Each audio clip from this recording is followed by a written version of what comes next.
I have envisioned this moment for over a year and a half. Crazy. It's crazy what manifesting can do. I swear to God. I thought to myself, being one day out from show, this somewhat year and a half, 2 years ago, that I'll come to this exact spot on a sunny day and just talk about the journey. I don't know what's going to be the journey, like what's going to happen, but it's crazy. I'm lost for words. And it's not the brain fog talking this time. Trust me, I'm just lost for words. I'm speechless. But anyways, this is going to be a bit about my story. It's going to be two parts. It's going to be from the start, the first time I went to the gym, to realizing, you know what, I want to do a bodybuilding show, and then the start of prep to now, the 15th of May, one day out from my first ever bodybuilding show. So, for anyone who doesn't know me, my name's Gavin Duffy, and I'm an aspiring, soon to be bodybuilder. But I was never always like this. You know, I was the generic skinny kid back when I was 15, 16. I was like 50, 55 kilos. And I thought to myself, going into secondary school, high school, whatever it is, I wanted to join the rugby team. So obviously, as you do, I signed up. I thought nothing of it. So coming into playing the game, I was told, you're not going to play this game. You're not as big as everyone else. And for me, like, it kind of shattered my confidence. Obviously, like, I was always a skinny kid, and I was like, the generic picked on for being skinny. Oh, bro, you look like a stick, and like all those names and comments from different people. Like, they didn't really bother me, but like, I knew deep down inside, like, I was very skinny and self conscious. One day I had enough of it basically, and I went to the gym. I went straight into the gym. I was very, like, what's the word? Scared. Self conscious and scared, basically. So I make my way into the gym, and I look to the left, I see a cardio bike, and I sit on the cardio bike for 4 hours. 4 hours straight. I thought everyone was staring at me. Everyone has that feeling, but for me, I thought the whole gym was staring at me and just thinking to themselves, who does this guy think he is? This skinny twat coming into this gym. I felt so self conscious. And then for like 2 months after that, I never went back to the gym until one day I realized, nothing's going to change unless I change. So that same day, couple of weeks later, I go back into the gym. I see some people that go to my school were in the gym. They're a lot older, bigger, and obviously, if someone's like making fun of you, laughing, snickering, and yeah, I just had enough of it. So I said to myself, today it starts. I'm gonna build myself up, to make something of myself, not knowing where I'd be right now today. But through doing that, I went in, seen the most bro piece of exercise equipment, the bench press, just the bar, went to lift the bar off, failed. Some like mom came over, lift the bar up off of me. Everyone was looking. Like, I was struggling with the bars. I was like, oh, what do I do? And I let out a little scream saying, help, help, And man, it was the most embarrassing thing. Like people say, you remember some of your most embarrassing moments. That's probably the most embarrassing thing that has ever happened to me to this date. But yeah, if that didn't happen, I don't think I'd be here today, because the next day I went back into the gym and I tried again, and I was able, with the spotter, I was able to press that weight off of me. I was a young fellow. After COVID, I realized it's time to take this stuff serious. So I went on a bulk. I realized about protein, calories early on, and then I was able to use that to make so much progress. Everyone was accusing me of taking steroids and all that stuff, which is great for confidence, but I knew deep down inside this was all just pure hard work, determination, and truly just passion. Like, the gym, it's never really about the lifting of the weights or going in and lifting the heaviest. It's just that passion you have, and I had that passion early on into my lifting journey, and through that I was able to build a pretty solid physique. And then maxing out my bulk, my first ever bulk I got up to 102 kilos. Very fat, very fluffy, if I'm being honest, a lot of fat. And then holding on that, I realized, man, it's time for me to do a cut. And this was, I think, 2022. I did my first ever cut, and it went pretty well. I looked pretty decent. No complaints. We had abs, uh, shoulders were popping, small waist, and that was just for the summer. And then I realized, if I really want to make this work and make the most progress possible, it's time for me to do a long term 2 to 3 year bulk, is which what I did afterwards. So then that period for the next 2 to 3 years, I did a long, long, long bulk. And obviously with that comes along with trusting the bulk, which is I had to trust the process. I had to put a lot of body fat on. Sadly, I didn't look as good facially appealing, but I could lift some heavy ass weight. In true doing that, I was able to hit mini goals I set along the way: 100 kilo bench press, 180 kilo squat to a then 200 kilo squat. That 100 kilo bench press went to a 140 kilo bench press. And deadlift, I'm not really a big deadlifter, and I don't think I'll deadlift. Maybe, I don't know, going into this next bulk after show, we'll see what happens. But I was able to achieve a 180 kilo deadlift, which was one of the goals I set out for myself. Another thing that happened to me was I basically, a little short story, I took too much pre workout. I took 6 scoops of Naughty Boy pre workout. Well, there was about 6 scoops left in the tub, and 2 monsters, and then I mixed it and I drank it, and I was able to deadlift.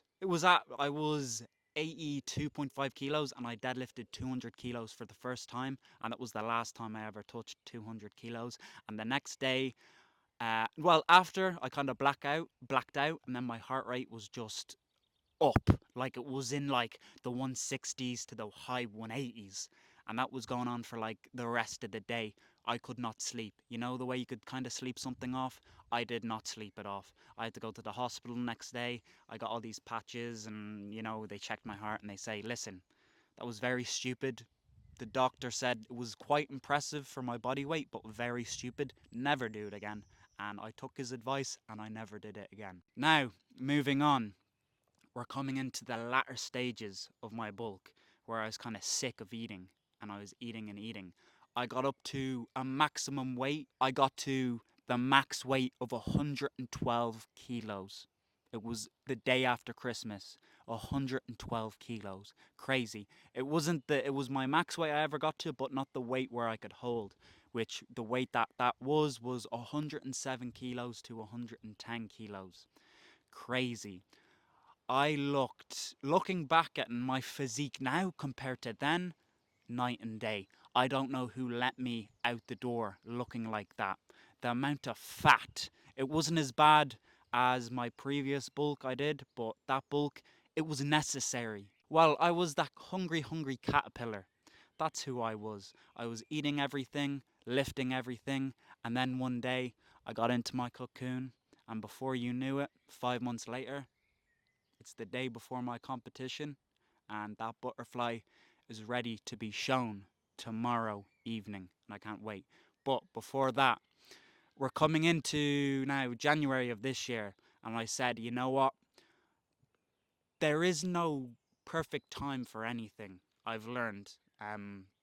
There's no one to say, listen, start your prep now. I texted someone and I said, listen, you've done a show before. I want to do a show. Hopefully, before the summer starts, so I can just cut down. And then he was like, yeah, bro, it looks like you got what it takes. And I was like, I'm ready to go. Let me show you how hard I can truly work. And he was like, listen, I have a coach here. His name's Philly. Contact him and let him know what you want. And after that, the minute he sent me it, I texted him and less than 48 hours we were straight in. Literally the Monday, or it was the Sunday, it was the Sunday of the week of the first week of January, we started our 18-20 week prep. And I can tell you 18 to 20 weeks never felt so long in my life. You know, people say, "Oh my god, it was just like that, a blink of an eye. It's the day before my show." No, bro, it was an absolute journey, and a journey that I'll truly, truly cherish for the rest of my life, because there was so much that happened in this journey. You know, if I knew what was going to happen in January, there was a 50-50% chance I don't think I would have been able to do this prep. But with realizing there's no perfect time than now to begin, I just had to go full guns blazing. I'm locked in, I'm ready to go. Coming into that 2 weeks later, I had eye surgery for like 3 hours because I got something in my eye, and I went to the doctors. I couldn't blink or sleep, like it was terrible, and they had to surgically remove. It was like this rust that was like a millimeter away from the center of my eye or whatever. He explained. He said if that was to go in, and if it was to sink in like a further mil or two, you would have been blind in your left eye, or was it my right eye? I can't really remember, but obviously I have clips. They were putting like dye in my eye and stuff, and they had my eye open and stuff. It was the most uncomfortable thing I think I've ever done. I highly recommend, do not get anything in your eye. And then moving into February, March, in between those, I basically popped my ankle out of place and did soft tissue and ligament damage. Uh, Basically, I was going over this false step, like it was there just to be there. And my ankle basically, it goes over and it rolls on that man-made step, and then the step rolls over, so my ankle rolls over even more, and that's my foot was like that, and it was like that, it was on the side, my ankle was like that. So say my ankle was like normally like this, it was like that. It was popped out of place as well. So that was at about, no, that happened at like 7 o'clock in the morning, and I went to the hospital. They said, yeah, let's get it scanned and all that. They said there'll be swelling, you know, crazy swelling. It was like there was literally a tennis ball on the side of my ankle, and I thought to myself, this is gonna fuck this prep up. My first ever prep, and I've gone through two fucking shitty things. First my eye, now my ankle. What else? And then it was just a case of, you know, Philly being one of the best coaches, well, my only coach, but I could not recommend a better guy for the job. This bro cooks. That's all I'm gonna say. But he looked at it, and I told him what happened. He said, "Listen, we're gonna work around it. Calories are gonna be lowered. 2 days from now, you'll be able to get back on it. Do a light bit of the elliptical and all that stuff." And yeah, like 24 hours later, I was trying to get back on my ankle, walk on it again. It's still healing in a sense, like it still feels uncomfortable, but I'm able to manage it. I was able to do hours upon on the stairmaster of cardio, so I can definitely walk on it again. It's fine. It's perfect. Then moving on to in the month of April, I crashed my car. Yeah, nothing more I could say. You know, I could say fatigued played a part, but the guy in front of me, his brake lights didn't work, and I went straight into his tow bar. Uh, I hit my head, but I'm all good. No serious injuries. I'm truly blessed to be able to say that I got into a car crash, and I suffered no injuries at all. Like I'm fit and healthy. Like I went to the gym later that day, which is crazy, you know. And I truly believe someone's out there looking after me, you know. That's three physical, big major physical things that happened to me during this prep. And I'm just truly grateful to be able to say that I've been able to come out of those things truly unharmed, and, you know, through family and friends supporting me, I'm able to sit here today and say I'm going into my first ever bodybuilding show, you know, and I can't believe it. I'm speechless. And obviously, you have your hunger You know, you're so hungry during prep and you're finding different ways to like relieve cravings, if that's like Diet Cokes or like chewing gum or flavored water. For me, there was not really much of that because I'm very like, I want everything pinpoint perfect. There's no messing about. You can't cheat bodybuilding because at the end of the day, all those mistakes will show up on stage, whether you're prepared or not. And for me, I am prepared. I've put absolutely everything into this. You know, a lot of sacrifices have been made, a lot of mistakes have been made along the way. But I'll tell you one thing, I would not change it for the world, because if I changed it, I would not be here today.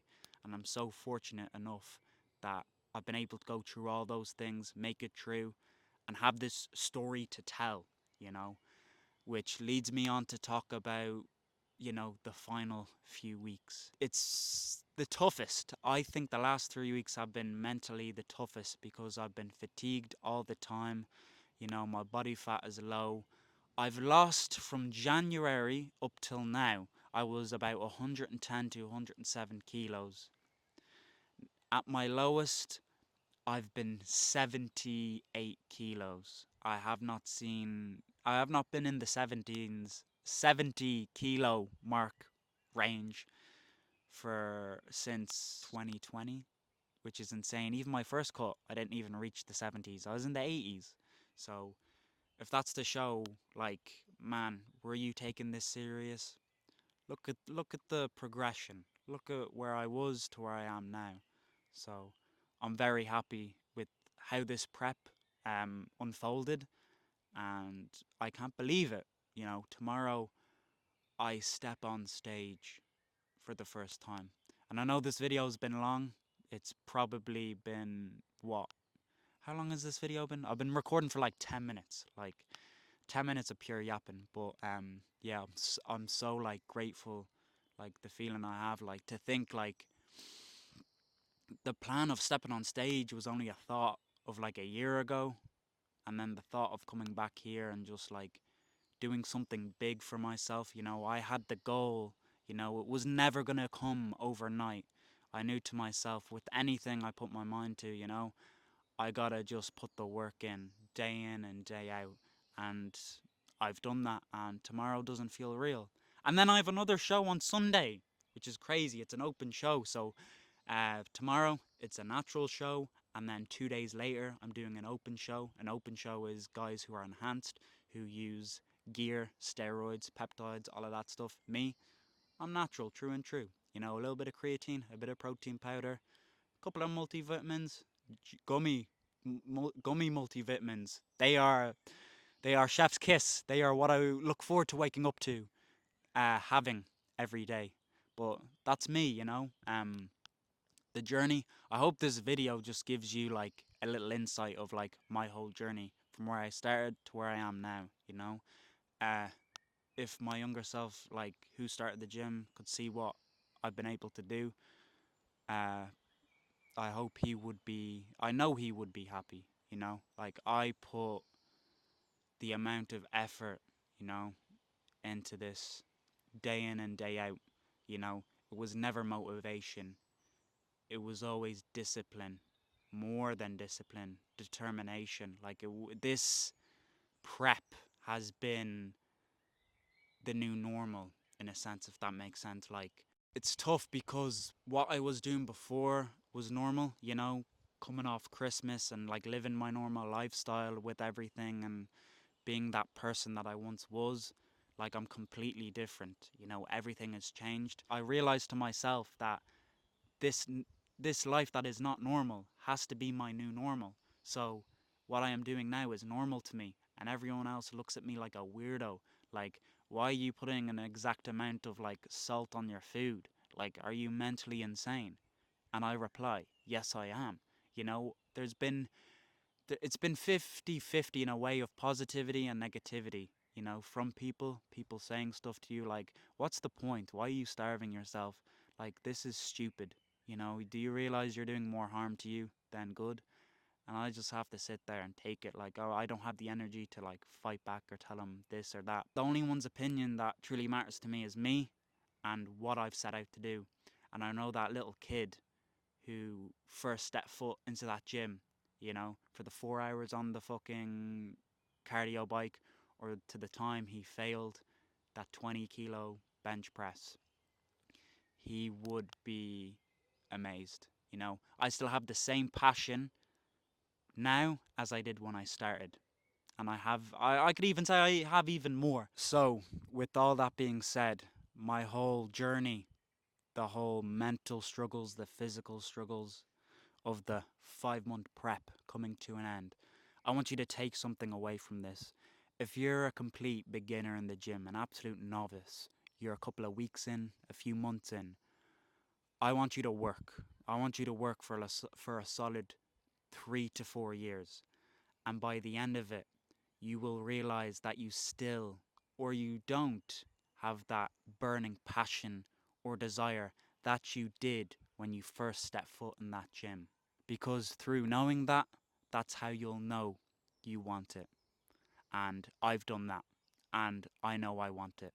The win, that's what everyone asks me. What is the win? The win for me is stepping on that stage. My story doesn't end, Tomorrow we're going to see what happens, and I cannot wait.